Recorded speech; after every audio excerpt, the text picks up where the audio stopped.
take a moment to acknowledge that right now, if you didn't know English and I was speaking to you like this, you would just be hearing a bunch of sounds.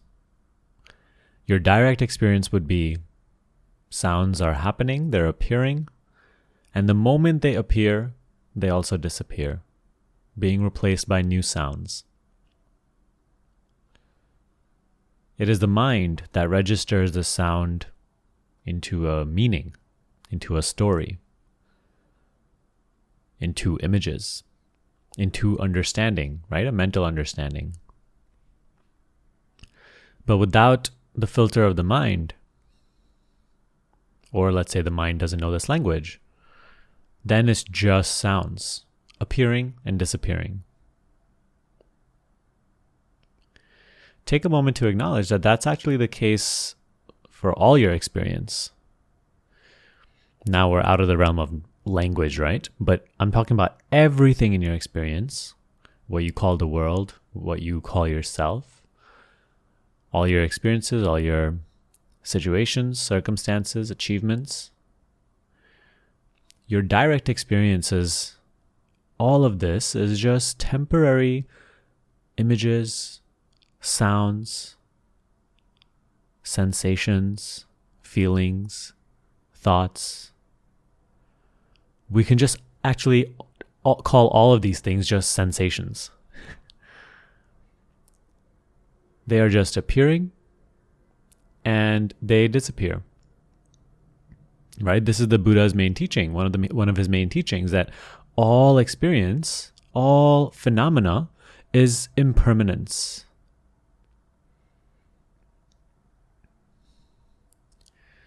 It is the mind that creates a storying, a journeying, a here to there, now and then, this and that.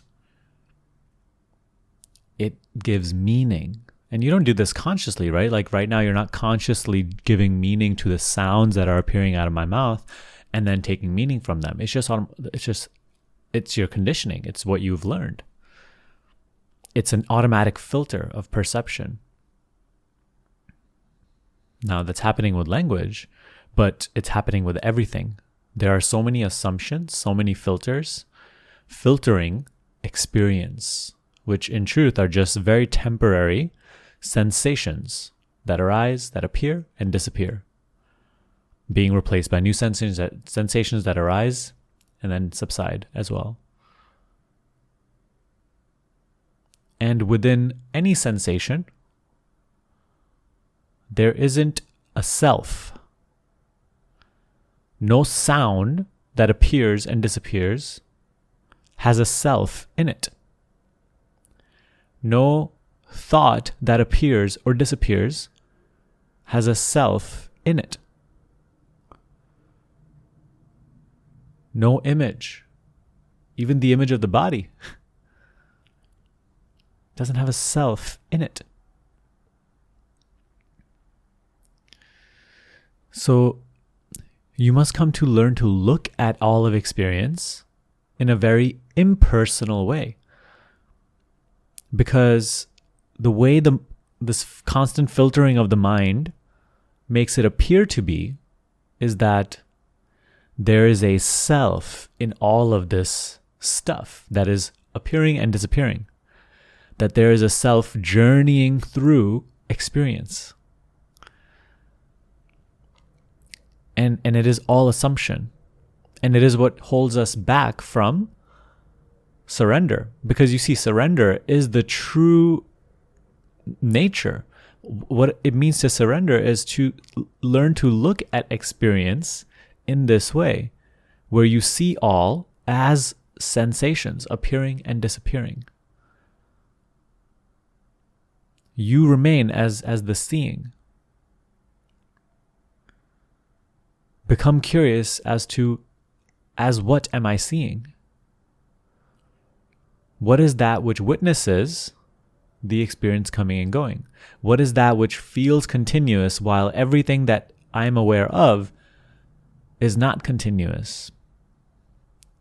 Abiding in that, viewing experience impersonally, without attachment, without resistance, without clinging, without fighting. That is surrender.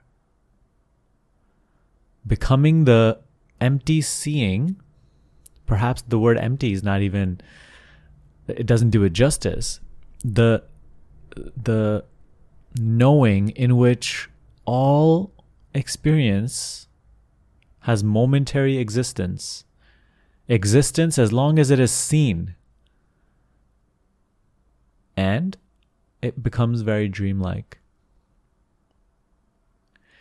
So, living with this understanding, with this impersonal view, watching all as, right, phenomena, sensations appearing and disappearing, and being curious about that which knows,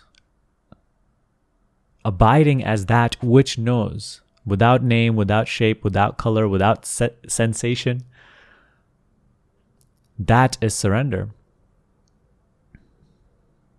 But you see, it is this constant filtering of experience through a mental story, through a mental perspective, through an identity, through conditioning. That is what keeps us back from this view. That is what holds us, that is what makes surrender a seeming obstacle. How do I surrender? That itself is a thought, a sensation appearing and disappearing, which you are the seeing of. Rest as the seeing.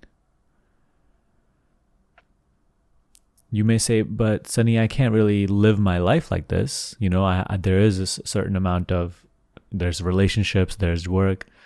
And so obviously for that aspect, you know, when the storying needs to happen, it will happen. But, and when the working needs to happen, it will happen. Do the work fully.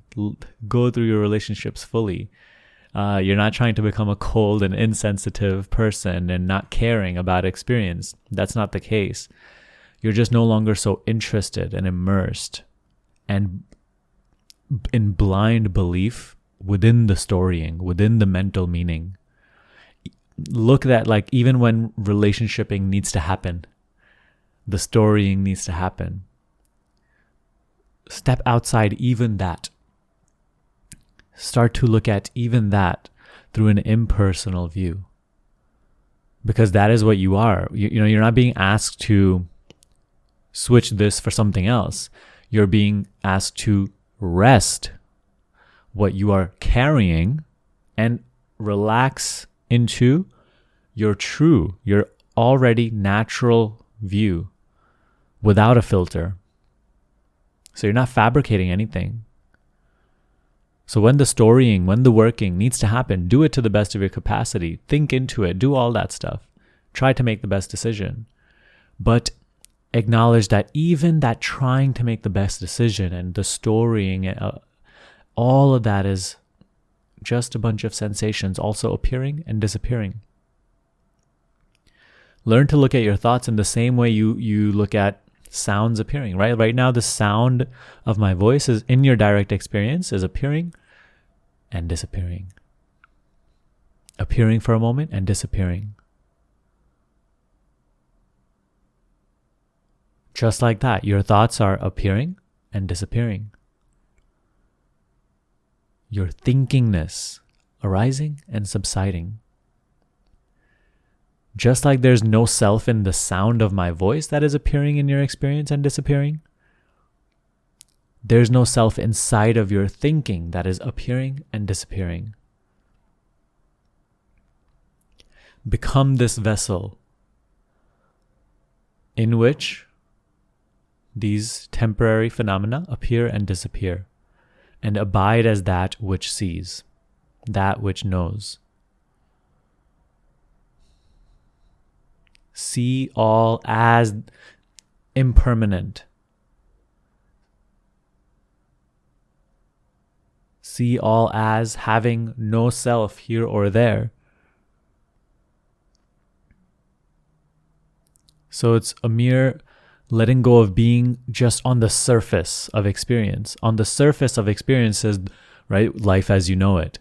He said this, she said that. I am achieving this. The world is becoming that. The story is on the surface.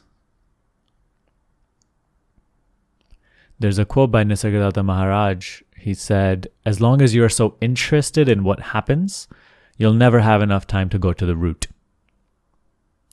And that is what we're talking about here today. Let go of being so interested in the content of experience and become interested in seeing, in the knowing of content. And see all experience free of story. When story appears, see even the story as content. What else is it? Nothing else appears other than content. You don't ever appear as content. And there's no self in anything that appears. Abide in this knowledge. And this is a very powerful surrender practice. Self-abidance is surrender. Surrender is not about renunciation of things, objects, people. Surrender is about renunciation of storying, meaning, of personal identity, personal doership. See that is what experience is. It flows. It is, even when there is great sense of doership, you still don't know what's going to be arising and when it is going to be leaving. And we try so hard to create structures around this, right? So that we can predict what's going to happen and what's not going to happen and when is it going to happen. But we fail. This complete state of just phenomena appearing and disappearing,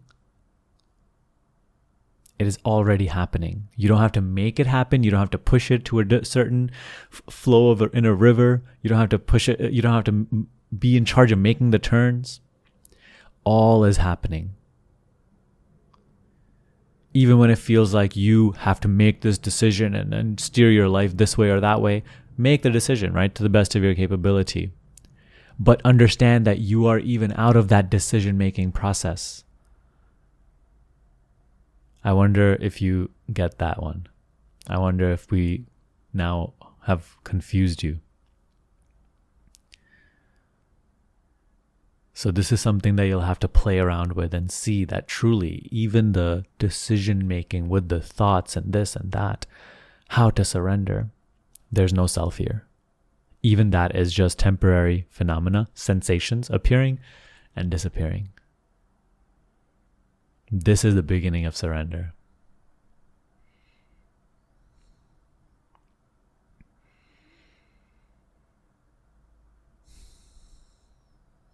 So practice this.